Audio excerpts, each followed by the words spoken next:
Tiniyak ng Philippine National Police na nananatiling prioridad nito ang pagpapanatili ng kapayapaan, kaayusan at kaligtasan ng publiko sa Bangsamoro Autonomous Region of Muslim Mindanao. Ito ay kasunod ng iniulat na insidente na kinasasangkutan ng convoy ni BAR Interim Chief Minister Makakuwa noong Agosto 15. Patuloy ang koordinasyon ng PNP sa Armed Forces of the Philippines, Commission on Elections, mga otoridad ng BAR at iba pang kinaukulang ahensya. Layunin nitong matukoy ang mga pangyayari at makalap ang kinakailangang impormasyon para sa masusing investigasyon. Binigyang diin ng PNP na hindi ito magbibigay ng espekülasyon sa motibo ng insidente, kabilang na kung ito ay may kaugnayan sa halalan. Ang mga pangyayari at posibleng motibo ay matutukoy sa pamamagitan ng wastong investigasyon. Sa kasalukuyan nakatuon ng PNP sa pagpapanatili ng peace and order at pagtitiyak sa kaligtasan at seguridad ng mga mamamayan sa lugar.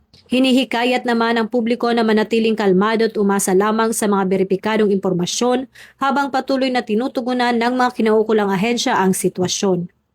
Ako po si Patrolwoman Sari Bernales, nagbabalita para sa Police News Network. At ito ang bagong PNP para sa bagong Pilipinas, serbisyong mabilis, tapat at nararamdaman.